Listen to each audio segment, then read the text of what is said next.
Mga ka-DIY, welcome back to our YouTube channel. So for today, nauuso na naman yung rotational brownout. Summer na naman mga ka-DIY at nagkukulang na naman ang supply ng kuryente sa ilang lugar sa Pilipinas. Sabayan pa ng gera mga ka-DIY. So ngayon, gagawa tayo ng simpleng project lang na pwedeng makatulong. Lalo kapag brownout, tapos umaga naman, mainit ang araw, brownout, wala tayong kuryente, at kailangan natin ng electric fan, napakainit. So kung familiar kayo dito, ito ay radiator fan sa mga sasakyan, sa mga jeep, kotse. So pwede kayong humanap ng ganito sa mga junk shop. O kaya pwede nyo ring bilhin sa Shopee. Ilalagay ko na lang yung link sa video description. Ay, sa mismong video, andyan yung link. Click nyo na lang mga ka-DIY or sa baba ng screen. Magkano bang bili ko dito? 500 ata ito mga ka-DIY o 400. Check lang natin ha. Wait lang. I-check lang natin kung magkano. So, i-DIY solar fan natin siya mga ka-DIY. So, ang kakailanganin lang natin ay itong radiator fan para maging DC fan natin at saka solar panel. So, 440 ko po pala ito nabili. So ito ay 12 volts, 100 watts. So kung meron naman kayong nakatambak nito, basta 12 volts ha mga ka-DIY. Kasi may 24 volt, may 12 volts na version. So pwede nyo rin siyang bilhin sa Shopee, ilalagay ko nga yung link dyan. So ito at saka solar panel, meron na tayong solar DC fan. So yung solar panel na gagamitin natin ay yung ating flexible na solar panel. So ayan yung 40 watts. Ikakabit lang yan natin dito. So meron lang ako dito ang MC4 adapter cable. Ayan, nakakabit sa solar panel.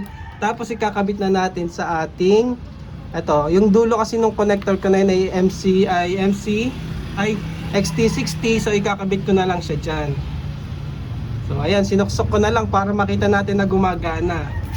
So kapag tinapat natin yan sa araw, so ayan, example mga ka-DIY, nilagay ko lang siya, may shadow pa yan na hindi pa naliliwanagan ng todo. So gumagana na yung ating, mukhang mabagal sa screen no? Pero medyo mabilis na rin siya.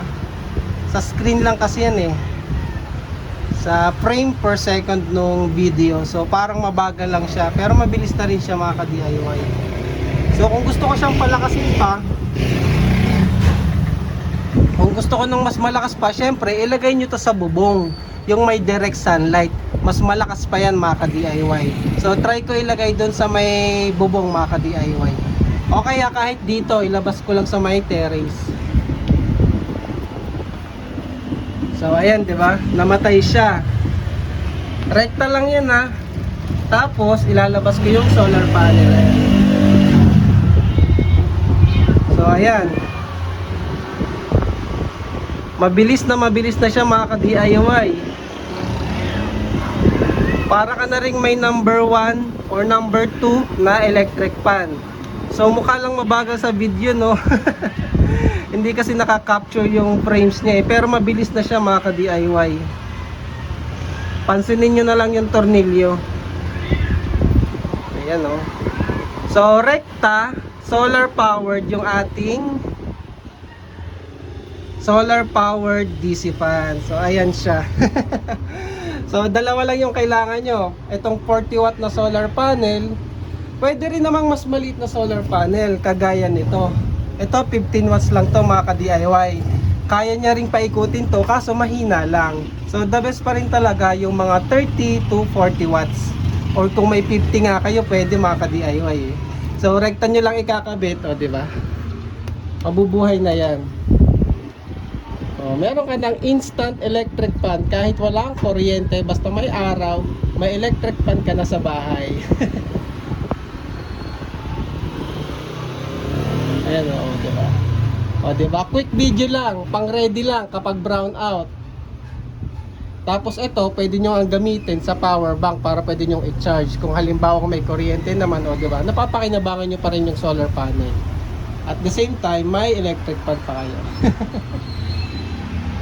So yung iba kasi namamahalan sa DC fan, pwede naman yun, bili na lang din kayo ng DC fan. Nagwo-worth yan ng 1.5 to 2K, depende sa nagbebenta. Yung DC fan kasi na stand fan, 12 volts na yan mga ka-DIY. So pwede rin yan irekta sa solar panel. Parang ginagawa natin. O, diba?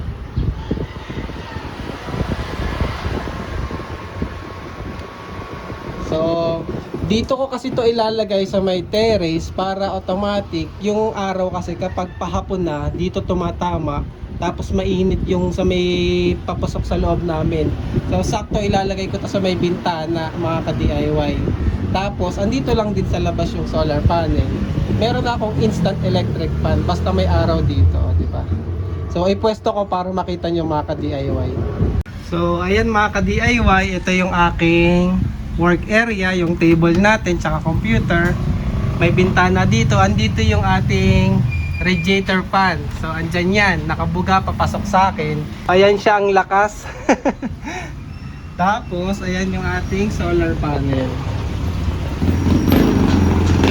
Ayan. Nilagyan ko lang ng tukod dun.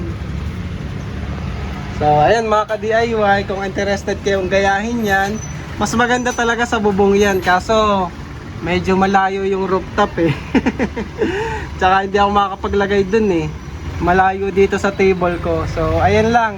Check nyo na lang yung solar panel na yan at saka yung ating radiator cooling fan kung interested kayong gayahin.